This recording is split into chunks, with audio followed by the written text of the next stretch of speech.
बिस्मिल्लाहिर्रहमानिर्रहीम।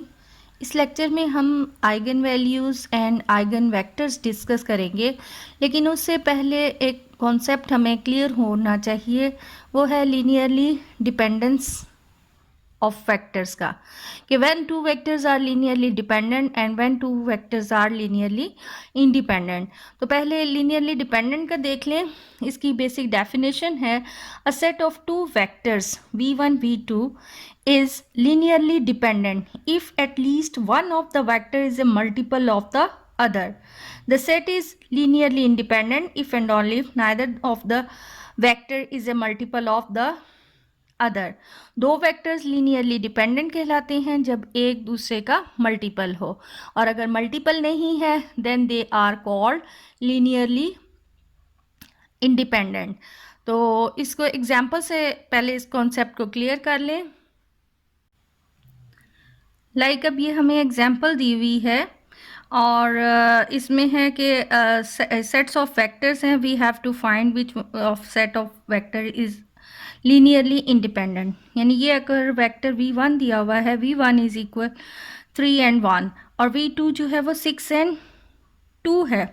We know that v2 जो है इज इक्वल, इसको अगर हम 2 से मल्टीप्लाई कर दें then we have v2 vector. तो चूँकि v1 is a multiple of v2, so v2 and v1 both are linearly dependent, linearly dependent है। और चूँकि v1 और v2 यहाँ पर ये 3 and 2 है और ये 6 and 2 है, तो कोई भी ऐसा वेक्टर या वैल्यू नहीं है कि जिससे हम v1 को मल्टीप्लाई करें तो वो आपस में इक्वल बने। इसलिए ये जो वेक्टर्स हैं they are linearly independent. Independent concept रखें, आज़ाद, यानी v1 v2 दोनों वेक्टर्स इस एग्जांपल में एक दूसरे से आज़ाद हैं, इंडिपेंडेंट हैं। और यहाँ डिपेंडेंट हैं यानी v1 और v2 एक दूसरे के डिपेंडेंट हैं, यानी एक दूसरे पे इन्हिसार करती हैं। तो इसी को हम ग्राफिकली भी देख लें तो ज़्यादा बेहतर कॉन्सेप्ट बैठ जाएगा। अब यहाँ पर v1 की वैल्यू है 3 and 1। लेट्स से x1 की वैल्यू 3 है, तो 1 2 and 3 ये पॉइंट आ जाता है, and x1 is 1। It means कि यहाँ पर ये पॉइंट है हमारे पास v1 का फ्रॉम ओरिजिन।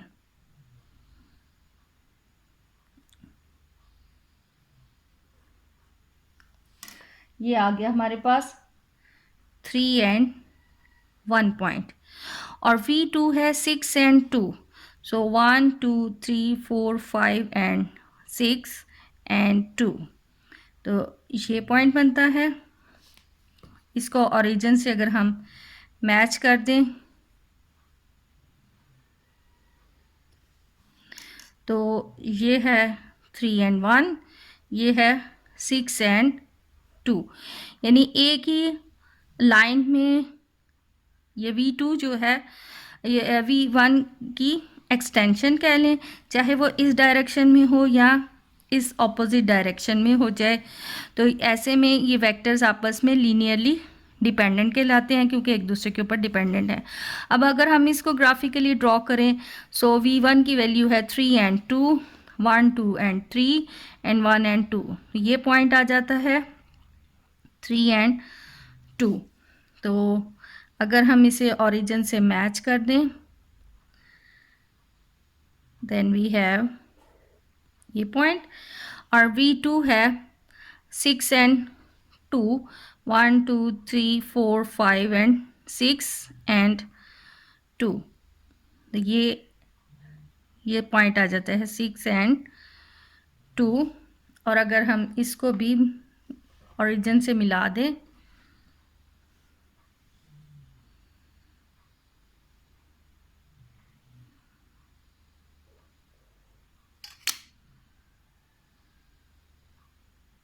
तो ये इधर है और ये इस साइड पे है, जबकि ये अगर इस लाइन में है तो ये इस लाइन में है, यानी ये दोनों आपस में लीनियरली डिपेंडेंट है और इन दोनों का रास्ता ही बिल्कुल अलग अलग है, सो दे आर लीनियरली इंडिपेंडेंट। अब हम eigen vectors and eigen values का कॉन्सेप्ट करना है। उससे पहले हम एक एग्जांपल और कर लें ताकि हमें और ज़्यादा अच्छा कॉन्सेप्ट बैठ जाए। तो यहाँ पर अब हमारे पास मैट्रिक्स ए दिया हुआ है और vectors u and v matrix column matrix दिए हुए हैं। We have to find A u and A v, यानी ए के साथ यू की मल्टीप्लिकेशन करनी है, ए के साथ वी की। सो ए यू फाइंड कर लें, 3 1 -2 0 एंड यू है -1 एंड 1। तो इसकी हमने जब मल्टीप्लिकेशन करनी है, so we have 3 -1 plus -2 into 1 and 1 into -1 plus 0 into 1।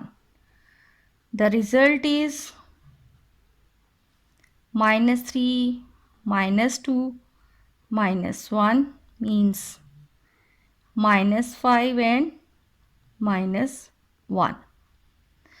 इसी तरह अगर हम ए वी को फाइंड करें, then 3 -2 1 and 0 -1 and 1। So we have, sorry यहाँ वी की वैल्यू है 2 एंड 1। तो इसकी भी हम मल्टीप्लिकेशन करें,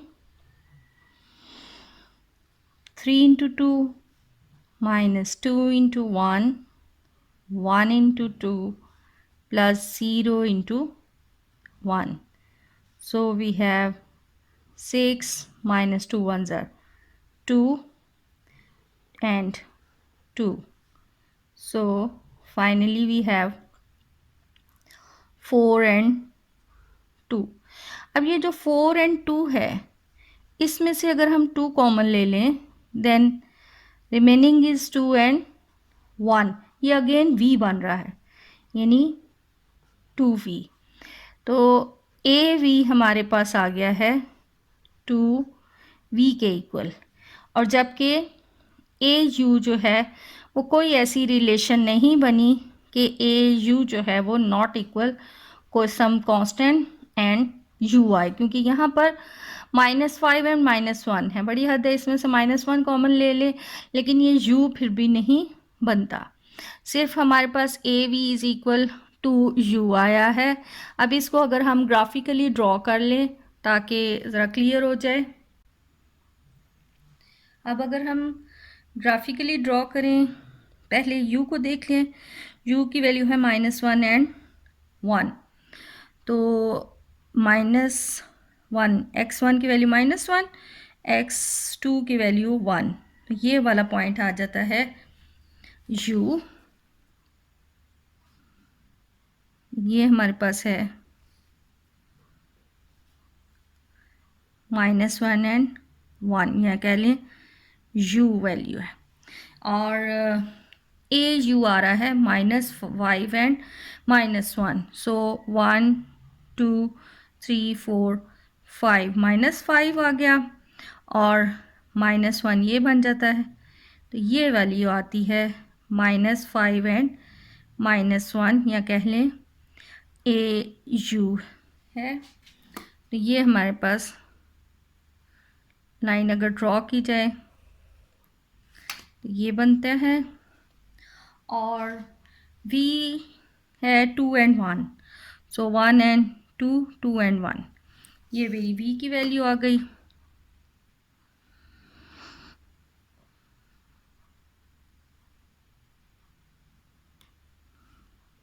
ये v वेक्टर आ गया। v वेक्टर है 2 एंड 1, और ए वी कैलकुलेट हुआ है 4 एंड 2।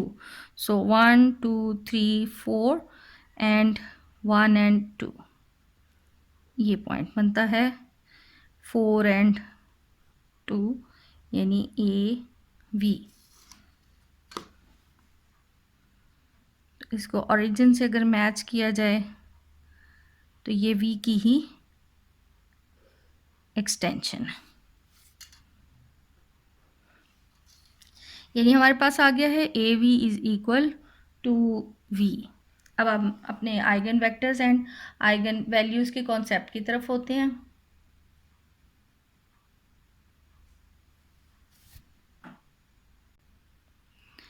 अब डेफिनेशन है eigen vector and eigen values की। Eigen vector of n cross n matrix, यानी कि एक स्क्वायर मैट्रिक्स का आइगन वेक्टर होगा और उसी के कॉरस्पॉन्डिंग आइगन वैल्यू निकलेगी, is a non zero vector V such that AV is equal lambda V for some scalar lambda, यानी कोई एक स्केलर क्वांटिटी आनी चाहिए, तो फिर ये जो उसके कॉरस्पॉन्डिंग V वेक्टर है that is called eigen vector, और ये जो लैम्डा हमारा यानी कोई एक स्केलर क्वांटिटी निकली है उसको हम आइगन वैल्यू कहेंगे। यानी लाइक हमने ये जो अभी एग्जांपल की है, यानी A हमारे पास निकला है था वेक्टर 3 -2 1 0 मैट्रिक्स था, और इसके कॉरस्पॉन्डिंग जो V है वो 2 and 1 है। तो हमने जो AV is equal to V calculate हुआ था, तो लैम्डा इसमें हमारे पास 2 है, तो ये हमारे पास है आइगन वैल्यू। जब इस तो ये वेक्टर V जो हमारे पास कॉलम वेक्टर है 2 and 1, ये कहलाता है आइगन वेक्टर। अब इससे रिलेटेड हम कुछ क्वेश्चंस कर लें जी। अब ये एग्जाम्पल है कि show that 7 is an eigen value of this matrix A and find the corresponding eigen vector. अब यानी हमारे पास ये मैट्रिक्स A है, इसका हमने पहले एक शो करना है 7 इसका आइगन वैल्यू भी है और इसका उसका कॉरस्पॉन्डिंग आइगन वेक्टर भी हमने कैलकुलेट करना है। तो the scalar 7 is an eigenvalue if and only if the equation AX is equal 7x has a non-trivial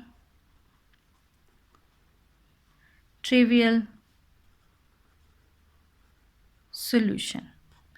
अगर ये हमारे पास AX is equal to 7x, ये इक्वेशन जो है वो इसका नॉन ट्रिवियल सोल्यूशन होगा। अब यहाँ पर थोड़ा सा मैं नॉन ट्रिवियल सोल्यूशन को एक्सप्लेन कर दूँ कि अमूमन स्टूडेंट्स कंफ्यूज होते हैं कि ट्रिवियल सोल्यूशन और नॉन ट्रिवियल सोल्यूशन क्या है। तो फॉर एग्ज़ाम्पल अगर हमारे पास एक इक्वेशन है, let's say x plus 5y is equal 0। अब इस इक्वेशन का आंसर अगर हम x और y 0 0 ले लें तो भी ये आंसर 0 हो जाएगा। इसके अलावा अगर हम x को लेट से -5 ले लें एंड y को हम 1 ले लें, या x हम 5 ले लें और y हम -1 ले लें, तो ये दोनों भी रिज़ल्ट जो है वो 0 0 ही यानी इक्वल 0 ही आएगा, यानी ये भी उस इक्वेशन को सेटिस्फाई करता है। ये जो 0 0 है ये कहलाता है ट्रिवियल सॉल्यूशन, और ये दो जो 0 के अलावा हैं ये कहलाते हैं नॉन ट्रिवियल सॉल्यूशन। ठीक है, तो यहाँ पर अब हमने ये इक्वेशन एक ऐसी यानी ये इक्वेशन जो है वो हम 7 को तब आइगन वैल्यू कहेंगे अगर ये इक्वेशन जो है वो नॉन ट्रिवियल सॉल्यूशन इसका रिजल्ट होगा, यानी 0 0 तो हर एक को सेटिस्फाई कर ही जाएगा, वैल्यू 0 आती है। 0 के अलावा हमारे पास कोई वैल्यू आए जो इस इक्वेशन की इक्वालिटी को होल्ड करता हो तो उसको हम कहते हैं नॉन ट्रिवियल सॉल्यूशन। तो अब हम यहाँ इसको फाइंड कर लें तो इसकी करेक्टरिस्टिक इक्वेशन आ जाएगी A माइनस 7i, यानी मैट्रिक्स A, ये I मतलब यूनिट मैट्रिक्स है 1 6 5 एंड 2 माइनस 7 एंड 1 0 0 1, तो ये हमारे पास बन जाता है -6 5 6 एंड -7 5। अब अगर हम इनको कॉलम वाइज देखें तो लीनियर अलजेब्रा के लैंग्वेज में हम इनके कॉलम्स अगर देखें तो -6 एंड 5, और ये कॉलम है 6 एंड -5। कॉलम वाइज ये एक दूसरे के ऊपर लीनियरली डिपेंडेंट है, क्योंकि इनमें -1 का ही डिफरेंस आ रहा है। तो according to the result of linear algebra, चूँकि कॉलम्स जो हैं इसके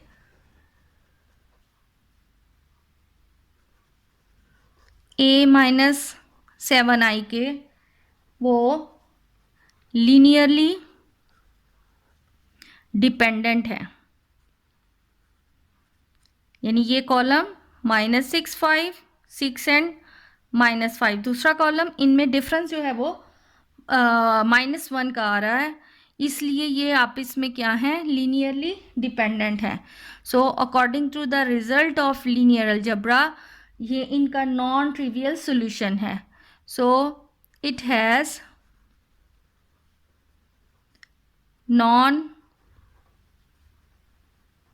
ट्रिवियल सॉल्यूशन।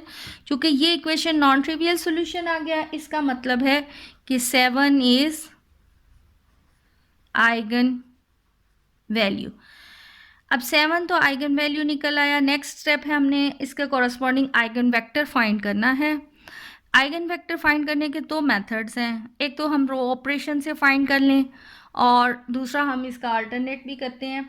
अब हमारे पास हमने जो इसका आइगन वेक्टर करना है बाय यूजिंग रो ऑपरेशन। जब हम इस पे रो ऑपरेशन लगाएं, हमारे पास जो है -6, 6, 5, -5 एंड 0, 0 इसका ऑगमेंटेड मैट्रिक्स है। अब यहाँ हमने 0 बनाना है, तो हम इसमें अब रो ऑपरेशन लगा लें पहले इनको। अगर हम यहाँ अगर हम ले आए 1, तो इसमें हम रो ऑपरेशन लगाने लगे हैं, इनको आपस में सब्ट्रैक्ट कर लें, यानी कि R1 प्लस R2। R1 और R2 को अगर हम ऐड करते हैं देन वी हैव -1, 1, 0, और ये 5 एंड -5 एंड 0 ही है। अब इसको हम रो 1 को 5 से मल्टीप्लाई भी कर दें और रो 2 को ऐड कर दें। तो रो 1 को अगर हम 5 से मल्टीप्लाई करें, सॉरी यहाँ पर ये प्लस R2, क्योंकि हमने चेंजेस रो 2 में लानी है, तो ये -1, 1 एंड 0 एज इट इज़। और यहाँ पर हम ये रो 2 में चेंज करना चाह रहे हैं, यानी रो 2 और ये रो 1 को सारे को 5 से मल्टीप्लाई करें, ये ऐड किया तो ये 0, 0 एंड 0 आ गया। अब अगेन हमारे पास ये -1 हम इसमें से अगर कॉमन ले लें तो ये बन जाता है 1, -1, 0, 0, 0 एंड 0, यानी हमारे पास आ रहा है x1 minus x2 is equal 0, यानी x1 इक्वल x2। तो लेट अगर हम x2 की सपोज कर लें वैल्यू इज इक्वल 1, तो x1 भी आ रहा है हमारे पास 1। तो ऐसे में हमारे पास जो रिक्वायर्ड वेक्टर बन जाता है वो 1 एंड 1 आ गया, यानी जो रिक्वायर्ड हमारा वेक्टर x था, कॉरस्पॉन्डिंग आइगन वेक्टर वो आ गया 1, 1। अब इसी को हम बजाय ये रो ऑपरेशन के और एक इजी मेथड है उससे सॉल्व कर लें। अब ये हमारे पास मैट्रिक्स है जिसका हमने आइगन वेक्टर फाइंड करना था। तो लेट कि x हमारे पास आइगन वेक्टर है x1 एंड x2 सपोज कर लें, और लैम्डा हमारे पास है 7, तो Ax इज इक्वल होता है लैम्डा x। सो मैट्रिक्स हमारे पास 1, 6, 5 एंड 2 आ गया। हमने सपोज किया है ये x1 and x2 eigen vector corresponding to eigen value 7 और ये आ गया x1 एंड x2। अब अगर हम इसको सॉल्व करें तो we have x1 plus 6x2 equal 7x1। इसी तरह बनती है 5x1 plus 2x2 equal 7x2। तो यहाँ से हमारे पास वैल्यू आ जाती है कि 6x2 इज़ इक्वल 6x1, यानी x2 इज़ इक्वल x1। तो अगर हम लेट कर लें कि x1 इज़ इक्वल 1 तो x2 हमारे पास आ जाता है, वो भी इसकी कॉरस्पॉन्डिंग 1 आ जाता है। Hence the required eigen vector is eigen vector, the required eigen vector जो है वो 1 एंड 1 आ गया, corresponding to value lambda is equal to 7। अब ये एक और एग्जाम्पल है, यहाँ पर हमें मैट्रिक्स ए दिया हुआ है और उसके आइगन वैल्यू दी हुई है let lambda is equal to 2। तो find a basis for the corresponding eigen space. यहाँ हमने बेसिस फाइंड करनी है। बेसिस वही है कि इस लैम्डा 2 के कोरस्पॉन्डिंग जो जितने भी आइगन वेक्टर्स बन रहे हैं वो सारे इसके बेसिस कहलाएंगे।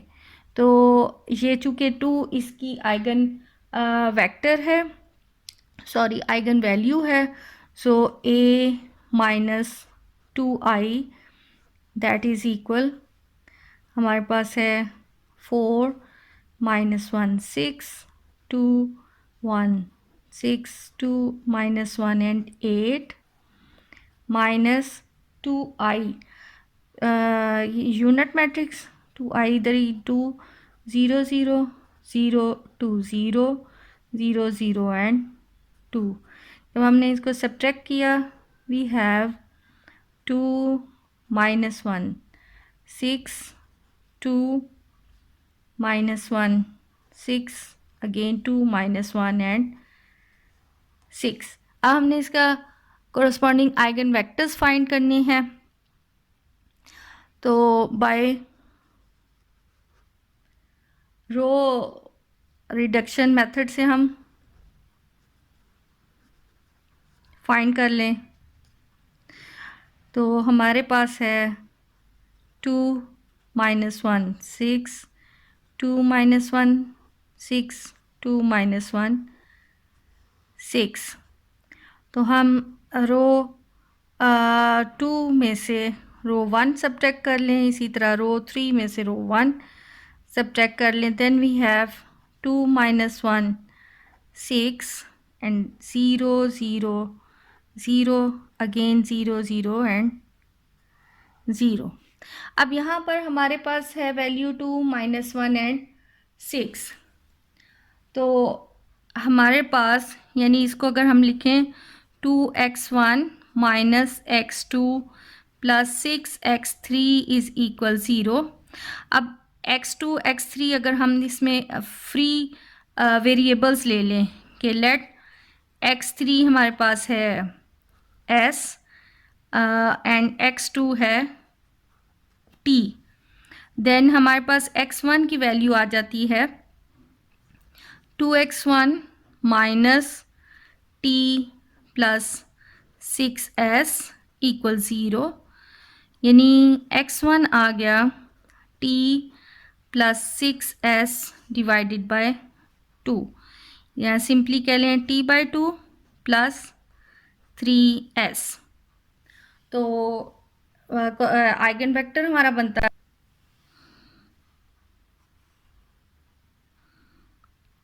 t by 2 plus 3s s and sorry यहाँ पर t है और ये s। अब इसको हम अलग अलग करें, then we have t by 2, t इधर t नहीं है तो 0 प्लस 3s, इस साइड पे s नहीं है so its value is 0 and s। तो यहाँ से t बाहर ले लें 1 by 2 1 and 0 plus s 3 0 and 1, यानी बेसिस हमारे पास आ रही हैं 1/2, 1 एंड 0 ट्रांसपोज, और इसी तरह 3, 0 एंड 1 ट्रांसपोज। ये इसके हैं बेसिस, ये वेक्टर्स और ये इसके बेसिस।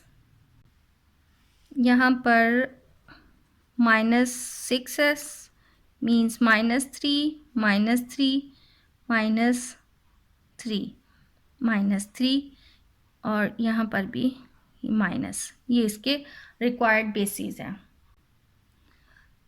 अभी इम्पॉर्टेंट थ्योरम है इसी टॉपिक से रिलेटेड। थ्योरम है कि the eigen values of a triangular matrix are the entries on its main diagonal. तो ट्रायंगुलर मैट्रिक्स क्या है? ट्रायंगुलर मैट्रिक्स जब मेन डायगोनल से अपर वैल्यूज़ हों और बिलो ज़ीरोज़ हों, लाइक 1, 2, 3 हम लेते हैं, यहाँ लेट से 4, 5 एंड 6 है, और बाकी मेन डायगोनल से नीचे तमाम वैल्यूज़ अगर ज़ीरो हो तो ये कहलाता है अपर ट्रायंगुलर मैट्रिक्स। इसी तरह अगर मेन डायगोनल से ऊपर तमाम एंट्रीज जो हैं वो ज़ीरो हों और नीचे वैल्यूज़ हों, लेट से यहाँ 4, 5 एंड 6, तो ये लोअर ट्रायंगुलर मैट्रिक्स कहलाएगा। तो यहाँ पर हमें कहा थ्योरम में ये इंफॉर्मेशन दी गई है कि eigen value of a triangular matrix are the entries on its main diagonal. यानी अगर एग्जांपल के तौर पे इसी हम अपर ट्रायंगुलर मैट्रिक्स को लें तो इसके जो मेन डायगोनल्स में इसकी वैल्यूज़ हैं, एंट्रीज़ हैं, लाइक 1, 2 एंड 3, तो इस ट्रायंगुलर मैट्रिक्स को सॉल्व करने की ज़रूरत नहीं है। इस रिज़ल्ट से डायरेक्ट हमें ये मालूम हो जाता है कि इसकी आइगन वैल्यूज़ हैं 1, 2 एंड 3, जो मेन डायगोनल्स में एंट्रीज़ हैं। इसी तरह यहाँ 1, 2 एंड 3।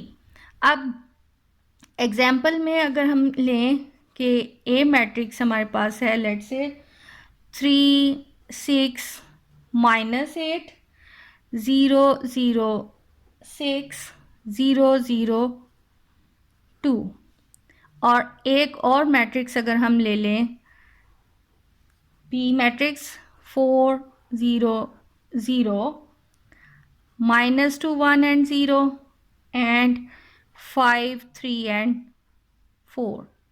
तो इस रिज़ल्ट को यूज़ करते हुए हम डायरेक्ट बता सकते हैं कि मैट्रिक्स ए के आइगन वैल्यूज़ जो हैं, इसकी आइगन वैल्यूज़ बनती हैं 3, 0 एंड 2, और बी की आइगन वैल्यूज़ बनती हैं 4, 1 एंड 4। ये अपर ट्रायंगुलर मैट्रिक्स है, ये लोअर ट्रायंगुलर मैट्रिक्स की एग्जांपल है।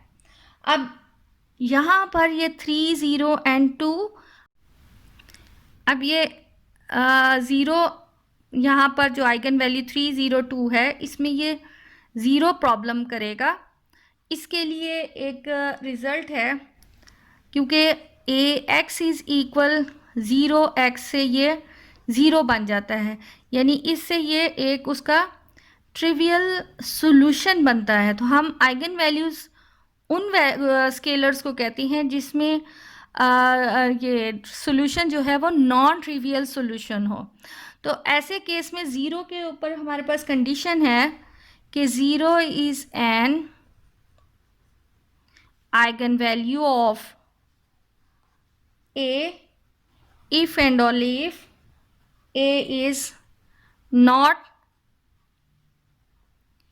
invertible। अब इन्वर्टिबल का मतलब है इन्वर्टिबल